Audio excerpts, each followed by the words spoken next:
While preparing the launch pad, the members of the Acceptance Commission were stationed in a special protective bunker built just 100 meters from the launch site.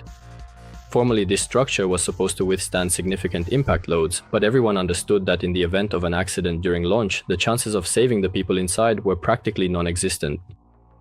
It was no coincidence that among the military, its unofficial name became the Crypt. Don't forget to like, subscribe, and leave a comment. Your support helps the channel grow and motivates me to create even more amazing videos for you. The final launch rehearsal brought new unpleasant surprises. Guess where? That's right, the electronics again. During the inspection, a short circuit was discovered in the separation system responsible for jettisoning the rocket's second stage. This is a critical component, and under normal circumstances, its malfunction would automatically mean halting all work and sending the unit back to the factory. But under pressure from the command, it was no longer possible to change anything that drastically. So the decision was made instantly. They simply forced the engineers to fix the malfunction right there in the field. Immediately after that, preparations began for the most dangerous stage, namely fueling the rocket with a highly toxic heptyl nitric acid mixture. And although the problems with the components and systems did not go away, the work was completed to the end. The fuel was loaded, and only then were technicians allowed access to the rocket for additional inspections. It was at that moment that they decided to postpone the launch again, this time to October 24th. This meant that a fueled, explosive carrier with officially documented technical defects was standing on the launch pad. According to the instructions, such a device should not have been allowed to undergo testing at all. The situation was completely unacceptable because allowing a repair crew access to a rocket already fueled with toxic propellant was a blatant violation of all regulations and, frankly, of common sense. According to all the rules, before starting repairs on the electrical wiring, it was necessary to completely drain the dangerous fuel mixture from the rocket. But that day at Baikonur, they decided to do things differently. On October 24th at 6:40 p.m., a 30-minute readiness signal sounded over the launch pad.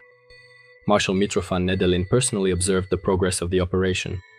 They even set up a temporary observation post for him right at the launch site so that he could see everything with his own eyes. Mikhailo Yangel, the chief designer, was also nearby, but a few minutes before the launch, he stepped out with his colleagues for a smoke break, moving about 100 meters away from the protective bunker. The first seconds after the start of the test seemed completely successful. Commands were being executed, systems were working, and it even seemed that previous problems were a thing of the past. But this illusion did not last long, just 3 minutes. Then, Baikonur found itself at the center of a fiery apocalypse. In an instant, 120 tons of heptyl nitrogen fuel mixture ignited. The flames burst out with such force that even the metal structures of the launch pad began to melt under the heat. The temperature of the fire reached such levels that within an area of several dozen meters, no living creature could survive. The ignition wave lasted less than a minute, but that was enough for everything to turn into a hellish cauldron. The fire swept across the site, scorching and melting everything in its path. The cause was the automatic ignition of the second stage engines. And once again, it was due to problems with the electronics. The fire from the running main engine burned through the bottom of the oxidizer tank, and the toxic liquid burst out. The mixture ignited instantly, turning the launch pad into a blazing trap for dozens of people who, just a minute earlier, had been standing nearby. The flames erupting from the rocket were completely uncontrollable. Trying to extinguish them was pointless because there was still too much fuel left in the tanks. Marshal Nedelin, who just minutes earlier had been personally overseeing the launch preparations, disappeared in this blazing trap. Nothing recognizable was left of his body. The only things found among the wreckage were a piece of his overcoat, a single shoulder board, and the melted casing of his watch.